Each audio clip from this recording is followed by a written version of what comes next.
Condition of connection.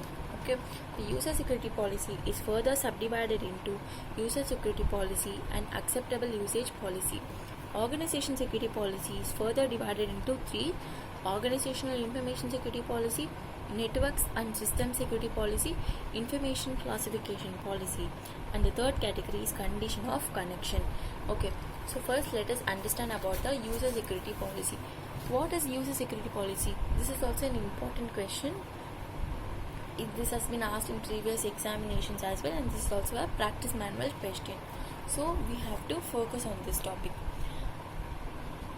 Information security policy. First, user security policy. So we saw user security policy as two types: user security policy and acceptable usage policy. What do we mean by user security policy? This policy sets out the responsibilities and requirements for all IT system users. It provides security terms of reference for users, line managers, and system owners. Acceptable usage policy. This sets out the policy for acceptable use of email, internet services, and other IT resources. So, the user security policy sets out the responsibility for all the users of the system.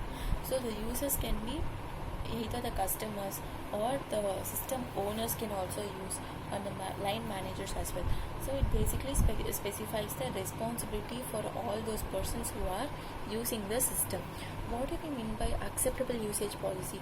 For example, whenever we log in into a new site, you get the terms of condition and say, I accept to the terms and conditions. That is the acceptable usage policy. But we generally don't read those and click yes, I accept. What we have to read those. It contain a detailed definition of who is user, what services are they going to provide, and what is a legal liability. All that will be defined there. So we have to read it before we accept to it. Okay.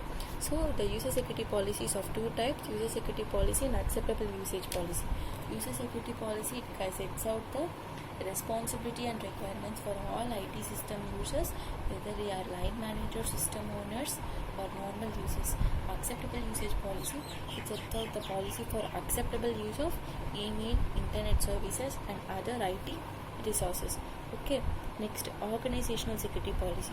Organizational security policy, it contains of three types. First, organizational information security policy. It sets out the group policy for the security of information assets and information technology system processing this information. So it is basically organizational information security policy is nothing but a group policy for the entire organization about protecting the information assets and the information technology systems which is processing the information. Okay. Even though this is positioned at the bottom of the hierarchy, this is the main information security policy document. Okay. Network and system security policy. It sets out the detailed policy for system and network security and applies to IT department users. Information classification policy. It sets out the policy for classification of information. So your organizational security policy, information security policy contains details about the security of information assets and the information technology system that is processing the information. Okay. Next, and the network and system security policy, it sets out the policy for system and network security. Okay. Information classification, it sets out the policy for classification of different types of information. Conditions of connections. This policy sets out the group policy for connecting to the network. It applies to all organizations connecting to the group and relates to conditions that applies to different supplier systems. This condition of connection is nothing but like for example, we have different types of networks like WAN, MAN, and all. So it says a group of suppliers or the organizations need together form together to form a cloud and user system. So it contains about the conditions which are to be followed while connecting to the network between the organizations. Okay. So we saw about the three types of security policy. First is user security policy. User security policy contains about the user security policy and acceptable usage policy. User security policy contains sets out the policy responsibility for the all the system IT system users, whether they are users, line managers, or system owners. Acceptable usage policy sets out the acceptable use of email, internet services and other IT resources.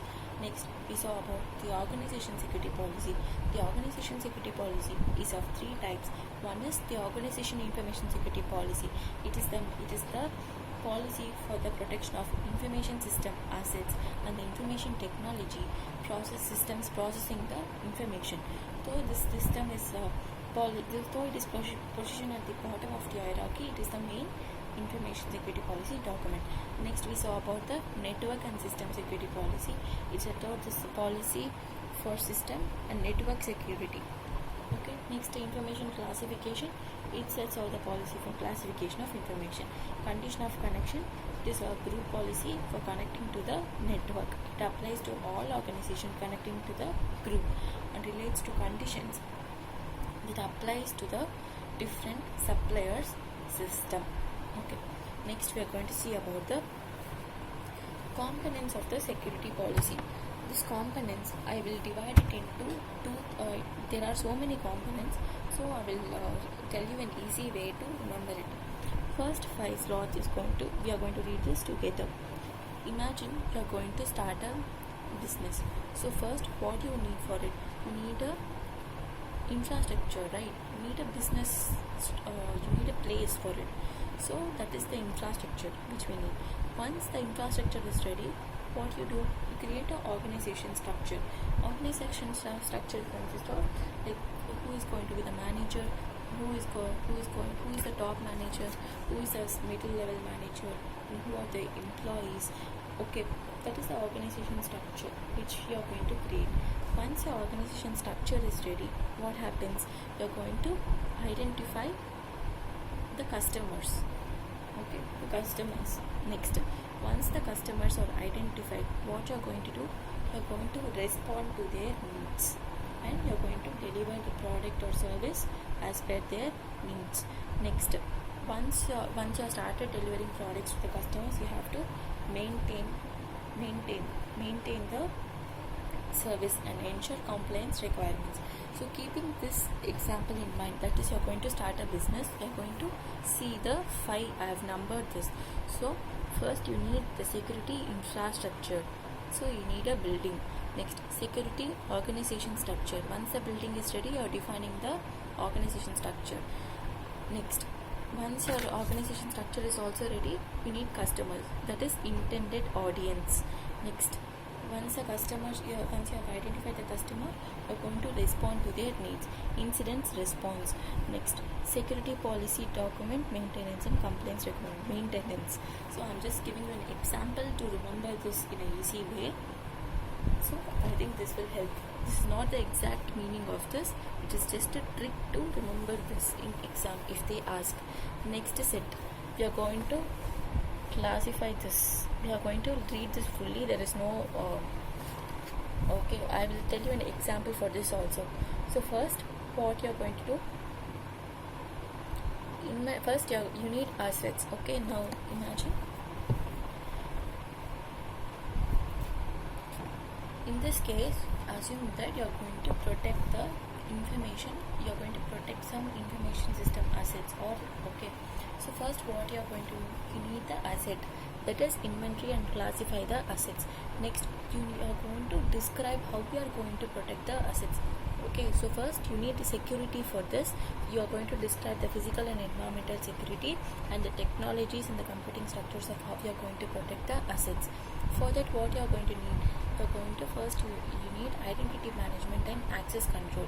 So first you are deciding, I will use a identity management. That is, identify if this is the person who is authorized to have access to the asset. Okay. Next, once that is done, you are going to see about the IT operations management. Once the person enters into the system, you have to see whether you are concerned about the operations, about how he operates. Then communication, and about his communication. Okay. Next, once communication is proper, you are concerned about development and maintenance. Okay. Next, once development is maintenance is done, about the legal compliance and then auditing. Okay.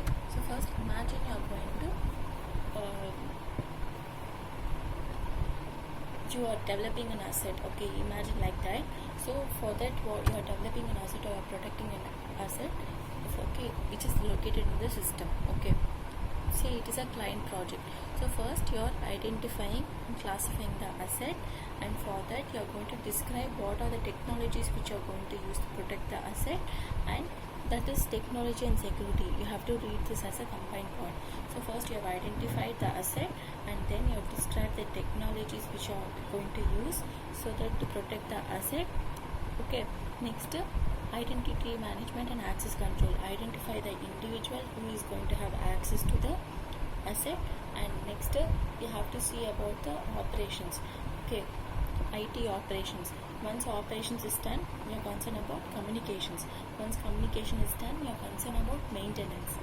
Okay, next, maintaining the asset. Next, once maintenance is done, you are going to see about the legal compliances and then auditing requirements. So first, inventory and classifying the information and classification of assets. Next, description of technologies and computing structure. Next, about the security, identity management. Once it is done, IT operations management. Then after operations, communication. Next, development and maintenance. Once it is done, legal compliances. Once legal compliance is done, monitoring and auditing. And last point is business continuity planning. I couldn't fit this in any aspect, so just remember business continuity planning. With this, we have completed the information security policy. Next, we are going to see about